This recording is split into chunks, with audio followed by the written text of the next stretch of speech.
मातृशक्ति धर्म प्रेमी सज्जनों, चाणक्य नीति 112वीं कक्षा।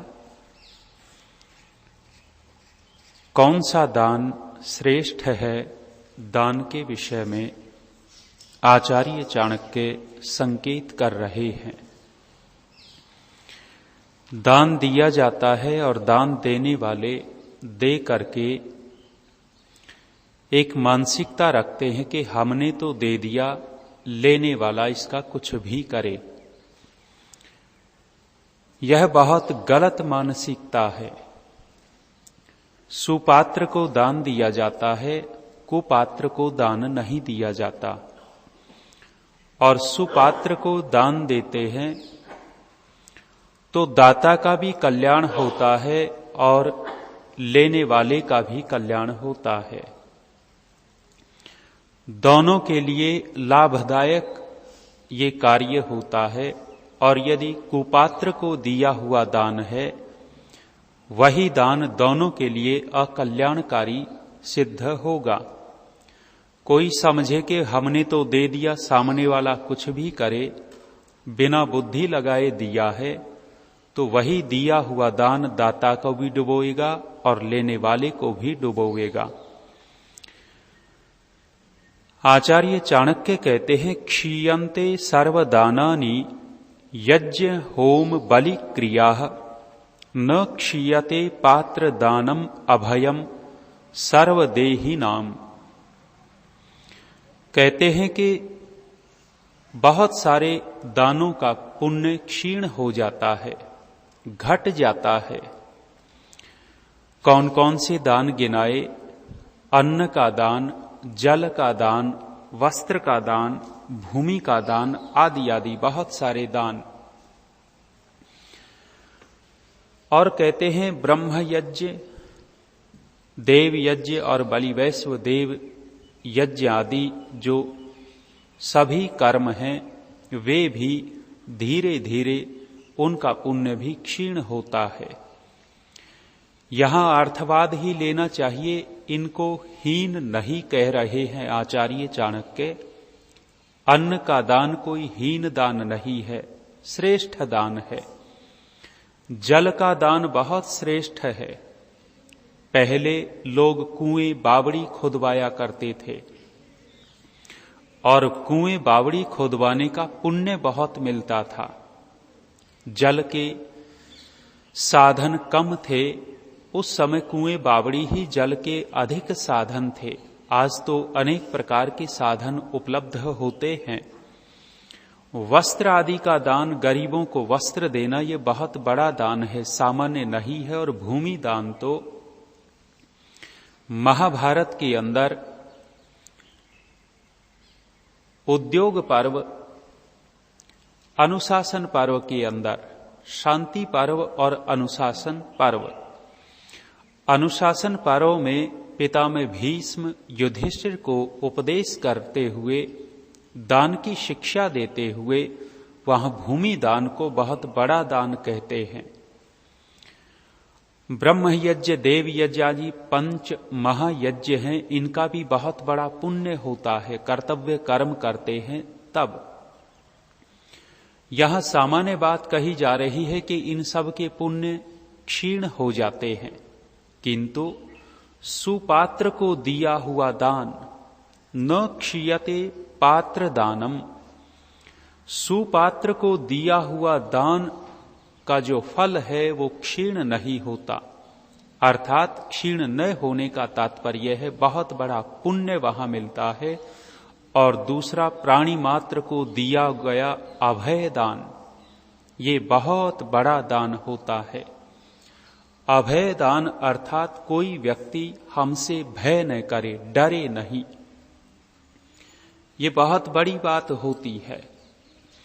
और भयभीत करता हो, कोई दूसरों को डरा करके रखता हो, दबा करके रखता हो, ये अच्छी बात नहीं कही शास्त्रों में। और ये भी एक बहुत बड़ी हिंसा है दूसरे को दबा करके रखना। तो आचार्य चाणक्य यहां दान की महिमा कह रहे हैं। ये सब दान, अन्न, जल, वस्त्र, भूमि आदि यदि सुपात्र को दिया जाता है तो उसका पुण्य अधिक मिलता है। और सुपात्र किसको कहें? सुपात्र जितेंद्रिय व्यक्ति होता है, वेदज्ञ होता है, धर्मात्मा होता है, सत्यवादी होता है, उदार, परोपकार प्रिय, निंदा स्तुति में हर्ष शोक से रहित, अभिमान से जो शून्य है, ऐसा जो व्यक्ति है वो सुपात्र है। गंभीर आशय रखता हो, सदाचारी हो, दुष्टाचार से रहित रहता हो, पराये सुख के लिए अपने सुख को त्यागने का व्यक्ति भाव रखता हो अपने अंदर, अन्यथा प्रायः अपने सुख की अधिक चेष्टा व्यक्ति करता है, स्वभाव में है जीवात्मा के। और कहते हैं निर्भय रहता हो, उत्साही हो, अनेक सारे गुण सुपात्र के गिनाए हैं। निराशावादी न हो, आशावादी हो, नकारात्मक विचार न रखता हो, सकारात्मक विचार अधिक रखता हो, सुपात्र के अनेक सारे लक्षण कहे हैं। और महर्षि स्वामी दयानंद जी ने सत्यार्थ प्रकाश के 11वें समोल्लास के अंदर लगभग पौना पृष्ठ इसी विषय के लिए लिखा, सुपात्र कौन और कुपात्र कौन। तो ऐसे सुपात्र को दिया हुआ दान निश्चित रूप से बड़ा पुण्यदायी होता है। और दूसरा कहा है अभय दान। अभय दान के लिए महाभारत के शांति पर्व में लिखा, अभयम सर्वभूतेभ्यो दत्वा यश्चरते मुनिः न तस्य सर्वभूतेभ्यो भयम उत्पद्यते क्वचित। अर्थात जो मुनि है, जो साधक है, सब प्राणियों को अभय दान देकर के विचरता है, उसे समस्त प्राणियों में किसी से भी कहीं भी भय नहीं होता। ऋषि दयानंद जी किसी प्राणी से भयभीत नहीं होते थे, क्योंकि उन्होंने अपने मन से सबको अभय प्रदान कर रखा था। एक दुष्ट व्यक्ति पिटारे में सांप लेकर के आ गया। स्वामी दयानंद जी किसी सभा में बैठे थे, सांप लेकर के आया और सांप निकाल करके स्वामी दयानंद जी के ऊपर ही फेंक दिया। सांप फेंका, डरे नहीं, विचलित नहीं हुए, उस सांप की मुंडी पकड़ ली। मुंडी पकड़ करके कहा, अब तेरे ऊपर। डरता है व्यक्ति। स्वामी दयानंद जी तो किसी को भयभीत नहीं करते थे, वो अपने आप ही डर करके भाग गया है। ऋषि दयानंद जी का अभय प्रदान देखे तो अपने शत्रुओं को भी अभय प्रदान किया उन्होंने। कोई विष देने वाला है, पान में विष, मिठाई में विष लेकर के आ जाते थे और खिला जाते थे। महर्षि दयानंद जी को जब एक व्यक्ति मिठाई में विष लेकर के आया और मिठाई देनी चाहिए, स्वामी दयानंद जी पहले ही भांप गए थे। कहा कि भाई पहले तू खा करके देखा, फिर हम खा लेंगे। वो व्यक्ति डर गया, हड़बड़ा गया और भाग गया। पता लगा कि कैसे कैसे लोग ऋषि दयानंद जी के सामने थे, लेकिन उनकी हानि कभी नहीं की। और जब एक दुष्ट व्यक्ति ने तो ऐसा ही कृत्य किया, पुलिस वाले उसको जेल में डालना चाहते थे। स्वामी दयानंद जी कहते हैं कि भाई मैं कैद करवाने नहीं आया हूं, मैं तो मुक्त करवाने के लिए आया हूं। उनका अभय प्रदान उच्च कोटि का था। तो यहां आचार्य चाणक्य दो दान की विशेष बात करते हैं, एक सुपात्र को दिया हुआ दान और एक अभय दान। ये दोनों सर्वोत्कृष्ट हैं। अब जो मांगने वाला है, याचक है, उस याचक के विषय में आचार्य चाणक्य कहते हैं कि याचक की क्या स्थिति होती है, मांगने वाले की क्या स्थिति होती है। कहा तृणम लघु तृणातूलम तूलादपि याचकः वायुना किम न नीतो असौ माम अयम याचयिष्यति। कहा है दुनिया में सबसे हल्की चीज यदि कोई होती है तो एक तिनका होता है, तिनका बहुत हल्का। और फिर कहा कि तिनके से भी कोई हल्की वस्तु हो, कम भार वाली हो, तो कहा तूलम। तूल का तात्पर्य है रुई, रुई का छोटा सा फोहा, रुई का छोटा सा टुकड़ा, वो तिनके से भी हल्का दिखाई देगा। और कहा है उस रुई के हल्के से फोए से भी हल्का क्या होगा, तो कहा है याचक। दुनिया में मांगने वाला सबसे हल्का कहा गया है, सबसे निम्न कहा गया है। फिर कहा कि इतनी हल्की चीज को हवा क्यों नहीं उड़ा ले जाती। तिनके को हवा उड़ा देती है, रुई के फोए को हवा उड़ा देती है, तो इस याचक को हवा क्यों नहीं उड़ा ले जाती, सबसे हल्का है। तब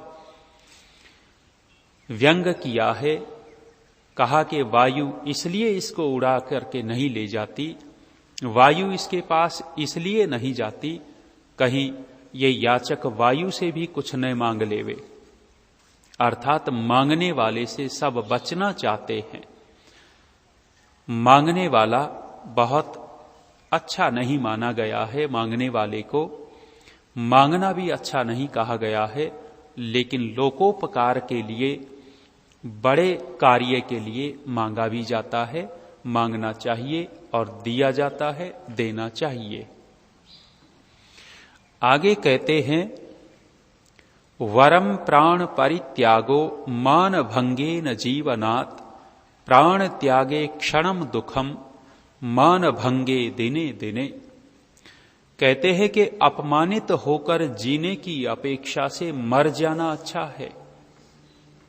रोजाना बेइज्जती होती हो, अपमानित होता हो, गालियां मिलती हो, ऐसे जीवन से मर जाना अच्छा है।